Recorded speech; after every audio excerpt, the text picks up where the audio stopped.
What up, folks? Today we got the pleasure of seating one of the music industry's true rising moguls, the founder of EMPERIUM Entertainment, Dre Slater. What up, young brother? How you doing? I'm good. So, introduce yourself before we get into giving the people the game. Well, my name is Dre Slater. Everyone knows me as Dre. I really wear a lot of hats in the industry. I could say I'm in the marketing, I'm in the management. I founded a company called EMPERIUM Entertainment, focused on developing artists, management, just serving artists in whatever way I can. Mm-hmm. I've been a part of different panels. I've worked with some amazing artists, be it Money Long, C.E.O, La Russell, so on and so forth. Also co-producing a conference in Brooklyn called Digi Days, which has been a huge thing. Mm-hmm. But yeah, excited to get into the question. Let's go ahead and get into these questions then. Can you tell us about your background and what first got you into the music industry? I feel like I've always been a part of music, or music has always been a part of my life. Whether it was me growing up and being in the studios, or being a part of the marching band, or just in general, listening to it, music has always played a role. Not that I saw myself working on the back end of it or being a part of the industry. I was just always passionate about it. I guess I would say my first entry point into the industry was picking up my first artist in college. Got with a few friends and just was trying to help out. I didn't necessarily know exactly what I was doing, but I would say like coming into management has allowed me the opportunity to, how do I say, like learn different facets of the industry. Because as a manager, you have to wear several different hats. You have to learn different parts of the industry, how business works, so on and so forth. Yeah. I understand.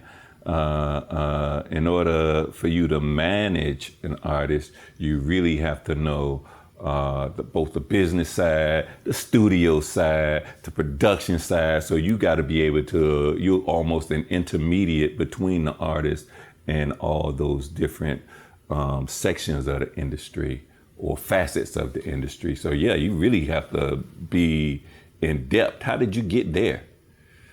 Yeah, well, I mean, like I mentioned before, it was great for me to jump into management because I got to learn.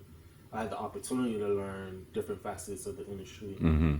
So I took the liberty of diving into books like All You Need to Know About the Music Business by Donald S. Passman. That's what they call the music Bible, the music industry Bible.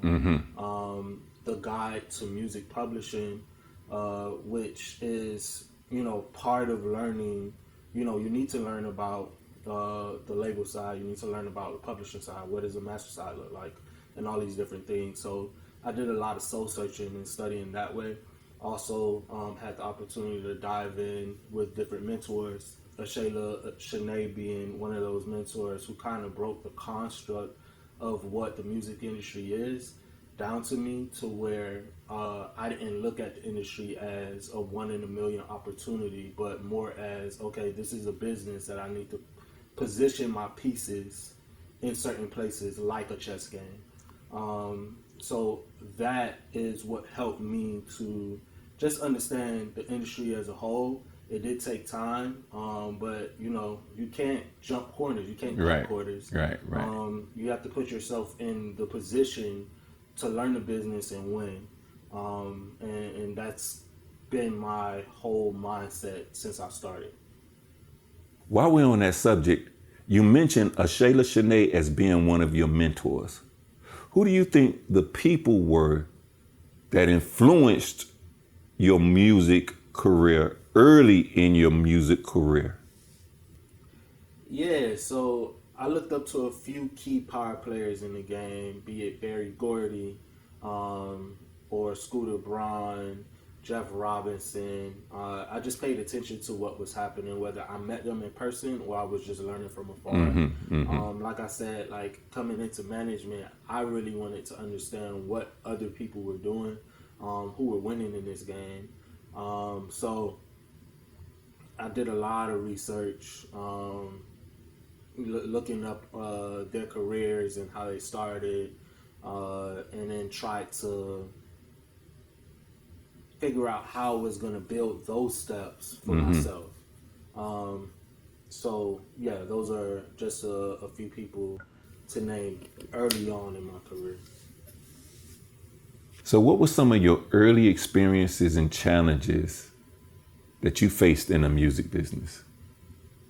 Yeah, I mean, coming into this, I always felt like there wasn't enough resources readily available, especially for independent artists or young professionals trying to come in. You're independent, so there is no guidance, you know what I'm saying? Especially down here in Miami. You don't have all the elements you need to really succeed down here. There's not a lot of internship opportunities outside of Latin. So really just trying to figure out how to navigate the space early on was just super difficult. I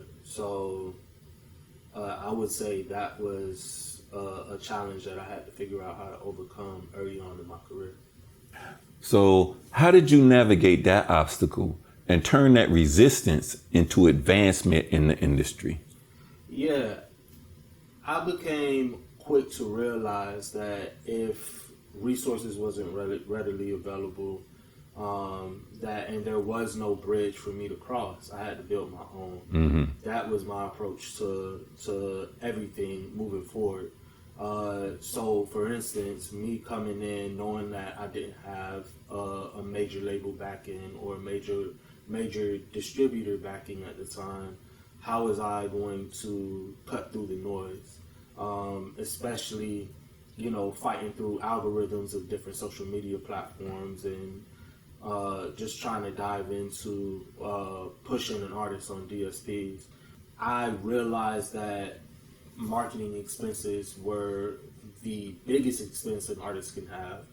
So what do I need to do to cut that?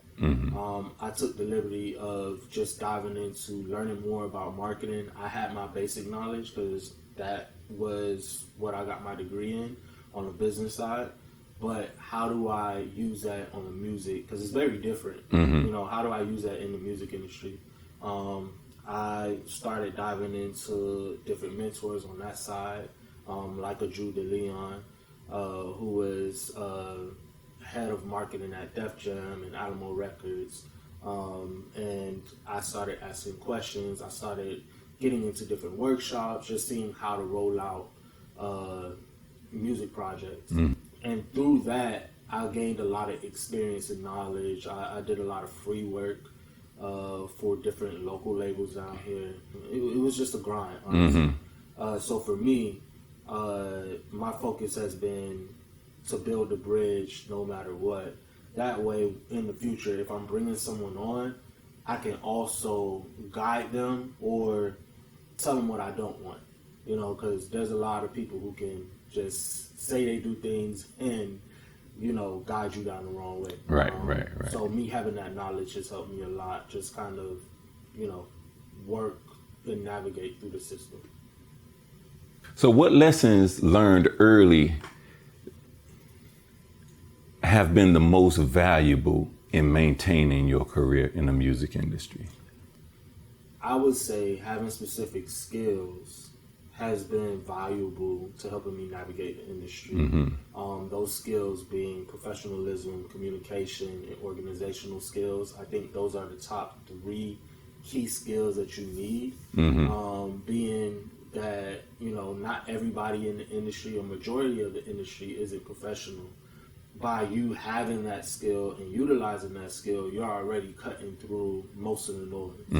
So I've been able to use that. Also, emotional intelligence is a power player in the game, because there's a lot of situations that you got to go through, especially when you're pushing artists or even dealing with artists in general. You got to be able to know how you're going to navigate all these different emotions, including your own. And that also helps take you to the next level as well, because there's a lot that happens behind the scenes. So tell us about some of the artists or projects that you've been most proud to work on and why. Yeah, I had a pleasure of working with a handful of artists, Money Long, Hawaii Mighty, Russell, Manny Wells, Masego, Cedric Brazil, Amari Noel. All great artists. I think there are a handful that stand out to me for sure. Lil was an interesting project because he just took independence to a whole nother level, especially, with his Pay What You Want campaign and really building what a fan community or a community in general looks like. So that was fun being a part of. I would say the one that is most dear to me is working with an artist named Cedric Brazil. He's been an artist that I've been with from the beginning, just helping him build the ranks, build his foundation, and looking at, or having the chance to just have a glimpse of what his future could look like in his artist career is definitely something that I'm excited for. So, he's probably my most proudest because I've been there in the trenches from the beginning.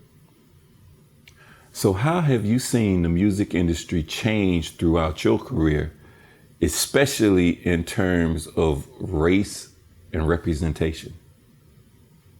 Yeah, I mean, as a millennial, growing up in the 90s, I've always felt like there were always black enterprises around, not necessarily with the majors or in leadership positions in the majors, but more so standing on their own, building their own bridges. Now that I'm in it, I'm starting to see more black people, black and brown people get in higher positions, and that in itself feels very inclusive, especially for me coming in. I can see myself working up the ranks and having the chance to be at a higher position. So what impact do you feel that you've had on an artist that you've worked with and on the industry as a whole? I feel that I've just honestly been a resource for artists. Just being able to be artists first and really front facing to help artists, whether learn more about the industry, learn what opportunities are out there for them, and assist in any way I can. So that's how I've been able to impact artists. What is a common misconception about your job or the music industry as a whole that you'd like to address? One of the biggest misconceptions about the industry is that people feel that talent is enough. In our industry, just because you have good music doesn't necessarily mean success will follow after. The reality is timing, relationships, consistency, business infrastructure all matters just as much, if not more, than just raw talent. There are so many incredibly gifted artists out there who don't get the spotlight because they don't have the right team or the right resources. Success in this industry is rarely accidental. It's built piece by piece with intention. What are some of the biggest challenges facing the music industry today, in your opinion? I would say there's quite a handful of challenges facing the music industry today. A few that I would like to highlight is this AI situation. Like, where is it fitting in to what we're doing here with the industry? Like, right now, there's been a big back and forth with Timberland and him using AI to create these songs and create, music in the pop genre, and just speaking against artists who are working hard and doing the day-to-day to build, a career. So that is definitely one big challenge, just trying to figure out where AI is going to play a role. And then another challenge I would definitely say is figuring out this whole songwriter situation, and getting a union behind artists and songwriters who, you know, so that we can find maybe some health insurance for those creatives, because right now currently that doesn't exist. And then looking into how artists are being paid, because right now, based off of we're getting, or artists are getting a percentage of a penny, you know, and right now that's not survivable. We're not able to live off of that. So just figuring out those little innuendos and then going from there. Okay, but how do you change that when the music industry has been like that since its inception? Artists have always gotten a percentage of a penny or a point or a fraction of nothing from the very beginning. So how do you change that? How does that change? I mean, honestly, it takes putting the right people in place, right? I feel like the music industry hasn't always played by the same rules. There were definitely situations where the industry changed based off of need, and these are one of the things that's being highlighted now today. You know, back in the day, songwriters weren't recognized as much as they are today. There's a lot of input behind, you know, all the creatives that's behind the song, because it is a lot. So once you start having those conversations and you're bringing it into law and just trying to correct what's actually fair, I think it's all about timing and placement. And I do feel like we'll get there. We just need to, you know, continue to put it in front of the world saying, okay, this is an actual issue and here's why it's an issue. And then we can go from there. Okay. Yeah, I hear that. But it's been put in front of Congress before, and it's still a fraction of a penny. And if you turn around and put it in front of Congress today, I just don't feel like it'll get better. I feel like it'll get worse. I mean, you have Congress being run straight by businesses and corporations. So how does that still improve? How does that improve if it's not for the companies themselves to just come up with the decision and make that improvement? Yeah, and I think this is where a union can play its role. I mean, in the acting and film world, there's unions all over the place for script writers, for actors and actresses. So the music industry doesn't have that structure, and I definitely feel like that will help to, you know, create some fairness. Yes, it hasn't been something that, you know, has been changed yet, but through conversation, there are waves being made to make that change. So how does community support play a role in the success of artists and other music professionals? Yeah, community support plays a huge role for both artists and music professionals. For artists specifically, it's the first wave of validations, especially before receiving like any label backings or press looks or playlisting. That type of fan grassroots energy can be the momentum that supports early streams or early ticket sales for artists, and really just kind of create that foundation for those fans to stick around. Now, for music professionals, it can be just as vital. You know, having a community is important for mentorships or opening doors for opportunities, or just, you know, getting some insight to events that wouldn't be normally open to the public. Being in this industry, it can be it can feel very isolating and competitive, but having those community outlets can really be a resource for those professionals to create longevity in this industry while you're growing, building networks so that you can navigate. The Digilog is a global music and tech community that's always posting career opportunities for music professionals who are moving in the industry, whether it's an entry point or career mentorship for artists, supporting releases, offering resources, sharing grants. Then you have SONA, which is, and I don't want to butcher these names, but Songwriters of North America.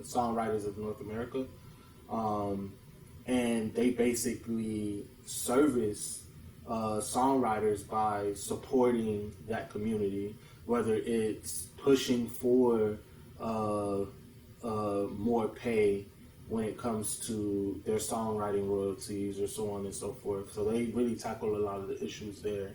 But for both artists and music professionals alike, community plays a huge role. So what are some of the most important relationships that you've built throughout your career? For me personally, I'm a true advocate of building the relationships with the artists that I work with in my team. I feel like it creates fluidity when it comes to working, whatever we're going through. Even if we're not seeing eye to eye, there's a relationship there that they can bounce off of.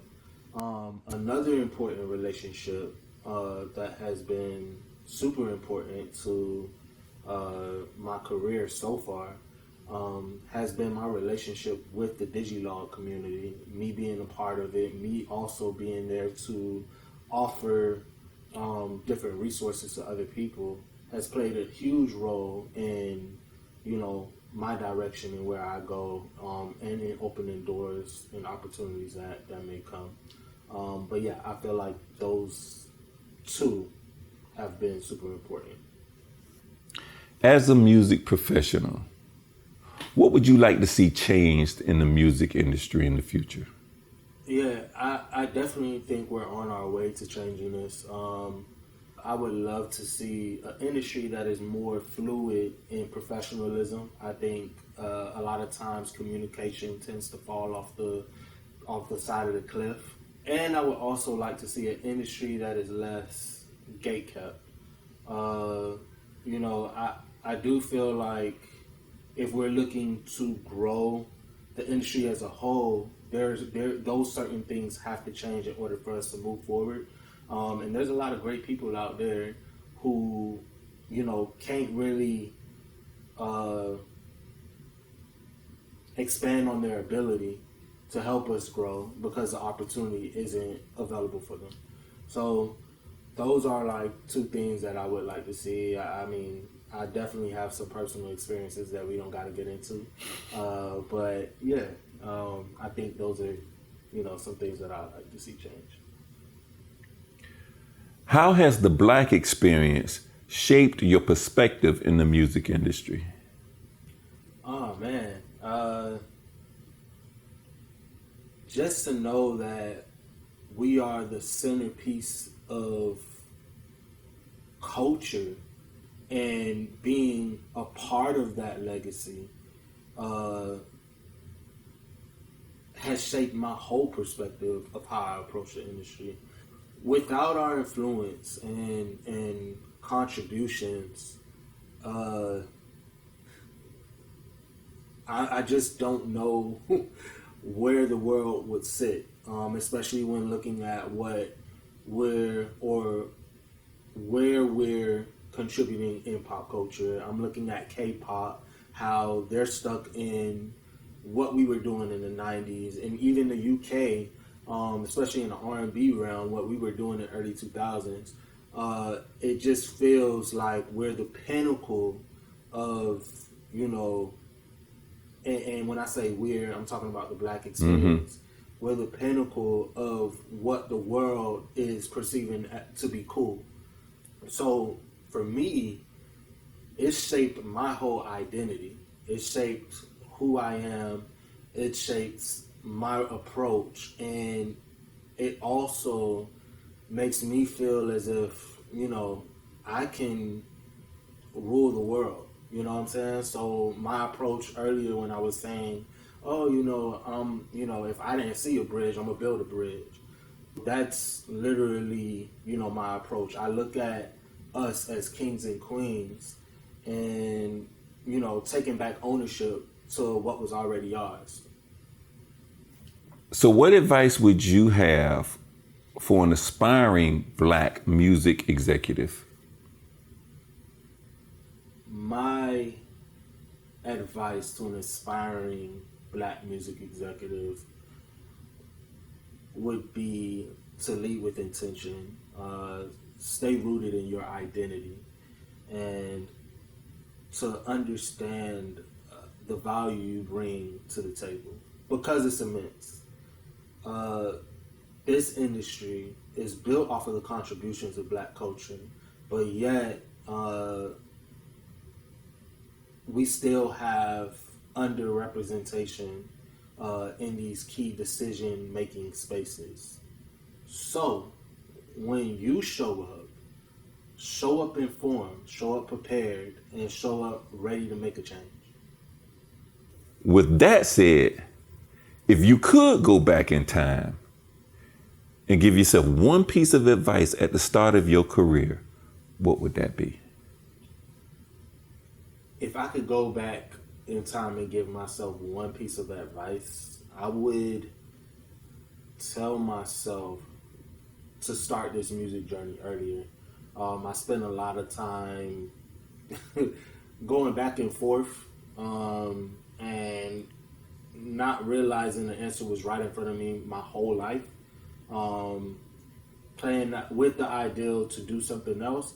I think if I would have started earlier, I would have been further along. But because I started late, I feel like it took me longer to get where I'm going. But yeah, that's the one piece of advice that I would give myself.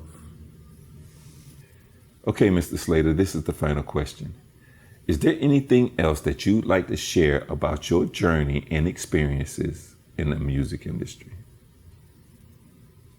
Yeah, I mean, my journey has taught me that being in this music industry, you're never done learning.